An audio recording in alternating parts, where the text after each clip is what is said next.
Next, I want to talk about Dominion voting machines. Have you heard about Dominion voting machines? Yeah, I have, and it's been on my mind a lot. Here we've got Dominion voting machines were updated before the election. Georgia officials confirms. So they were updated before the election. All right, now, in this article, I'm not going to read through this whole article, but I've read it, and it basically is saying that the Dominion is going, yeah, we updated, but it was a flaw that was 1 in a million, and it was updated, long before the election, and we fixed it. But it doesn't matter. They were altered weeks before the election. Okay, that's the key point here, especially when we have a district judge that halts 3 Georgia counties from erasing Dominion machine data. So after the election, all right, so they altered these Dominion software voting machines before the election. Okay, they admitted that they did it. They're claiming that it was nothing. It was something that needed to be fixed because of blah blah blah blah blah. And now they're saying, oh, there was some sort of error. We need to purge all of the Dominion systems to reset them so they'll work properly. And now a judge is saying that they're halting it. Now, I talk about what a red flag is. Red flags that you when you notice, you're like, okay, you got to pay attention to red flags. Okay, you got to pay attention to those because they're pretty significant when it happens. Now, on this, Dominion made a statement. All right, and it's election 2020, setting the record straight. All right, statements from Dominion on Sidney Powell's charges, which she's basically alleging all these crazy things that seems crazy. But when you look into the evidence of what she's presenting, it's not so far-fetched. Now, in here, they're saying we never had anything to do with, Venezuela, Hugo Chavez. But here, listen to the first thing that they said. Dominion was not founded by oligarchs and dictators. It was founded in Toronto, Canada, and is now a proud, nonpartisan American company. That was founded in Toronto. Wait a minute. So you're saying it was proudly found? Sorry, it was founded proudly in Toronto, Canada, but we're an American company. So woo, good for you, Dominion. Yeah. So what about the UBS softwares that is partly owned, 75% owned by Chinese companies, run by the CCP, purchased stock in Dominion software months ago? What about that, Dominion? I noticed that you didn't bring that into your, and never through this entire statement did they have anything to say about how Dominion could be linked to online. Now they were saying that they never go online. Here we go. Servers that run Dominion softwares are located in local election offices, and data never leaves the control of the local election officials. So are they trying to say that it never goes online? Because I have multiple things saying that it goes online. This is from NBC in January. Online and vulnerable, experts find nearly 36 U.S. voting systems connected to the internet. And this is from January 10th, 2020. Wow. It's funny how crazy the news can change and what they report on once, depending on the narrative that it fits. Of course, it goes all the way back to talking about the 2016 election. But really what I want to just show is Dominion. Here we go. The three largest voting manufacturing companies, election systems and software, Dominion Voting Systems, and Hart InterCivic have acknowledged they all put modems in their tabulators and scanners. The reason, they say, so that unofficial election results can be more quickly be relayed to the public. Those modems connect to cell phone networks, which in turn are connected to the internet. So they are connected to the internet. So people can connect to them. All right, that's an issue. That is a problem. Now, look, this is from Arizona Republican Party. This is during a hearing. That I understood. Listen to this. To mean that the voting system was separated from the world by an air gap, that they're An air not gap. connected to the internet. What I thought I heard you say is that you were able to contact Dominion, they were able to fix the problem.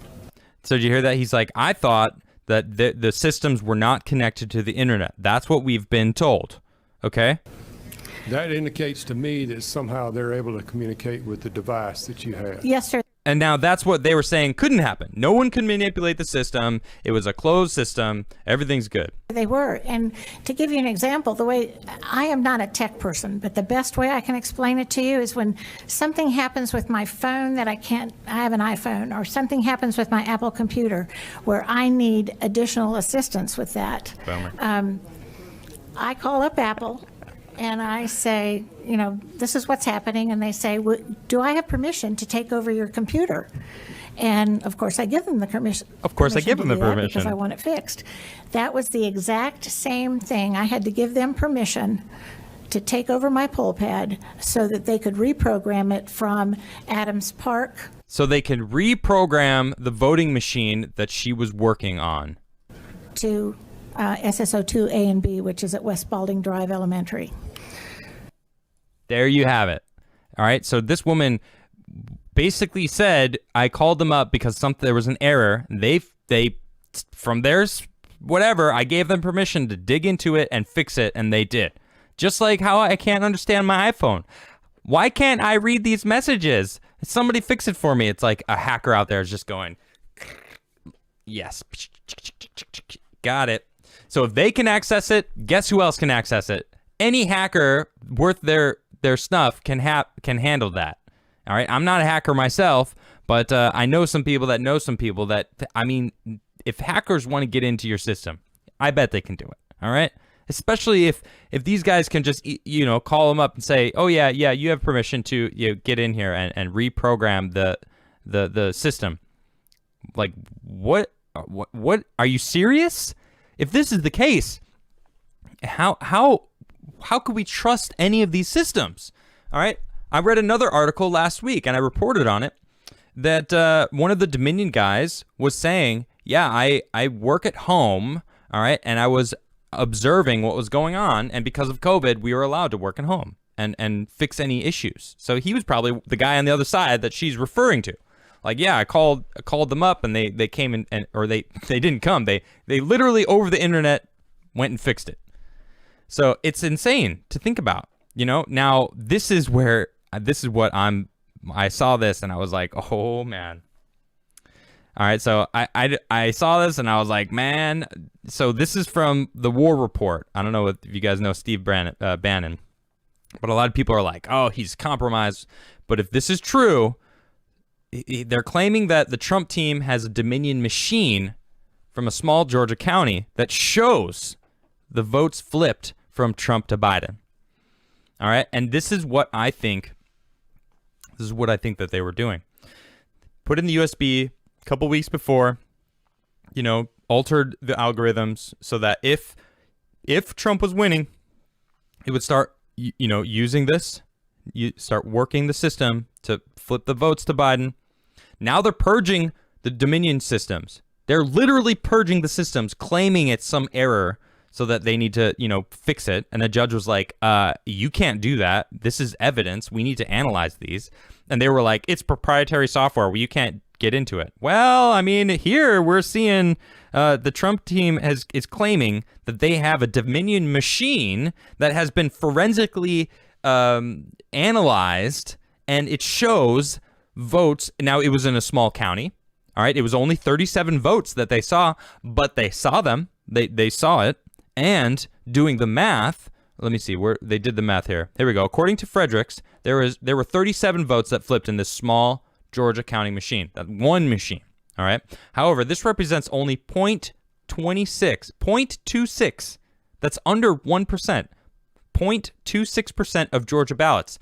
When extrapolating to the entire state, this equates to more than 14,000 votes, and Georgia was stolen by only 10,000. Well, it was won by Biden, I do that in quotes, by only 10,000 votes. So if that's the case, if 0.2% of the votes for Biden were actually Trump votes, Trump has Georgia. And that's just from one of the situations, okay? Just the Dominion software, which now they're trying to wipe. But if they actually got one of these machines and they actually analyzed it and actually saw that, man. And now we have, what else is there? We saw the mysterious table yesterday. We talked about it on my show yesterday, and there's it's in my segments if you missed it. But there's a video but actually there's multiple videos. One is a woman showing up at 8 in the morning, brings a table in the middle of the room, business as usual all day, counting November 3rd, counting the votes. 10 p.m., everyone goes home, and 4 people stay late, including the one woman that brought that table there, pull suitcases out from under the table, and all of them start tabulating these votes with no witnesses at all, no challengers there, which in itself, I don't care if they're legal ballots or not. Why are they doing it with no challengers, no witnesses, after it's supposed to be closed down? All right, that alone is suspect, okay?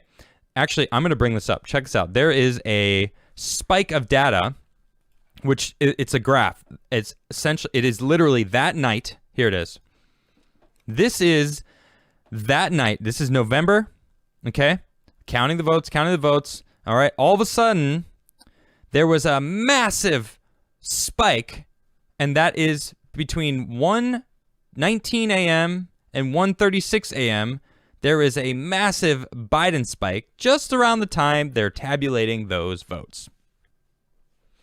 Coincidence? Coincidence? I don't know. I don't think so. Nope.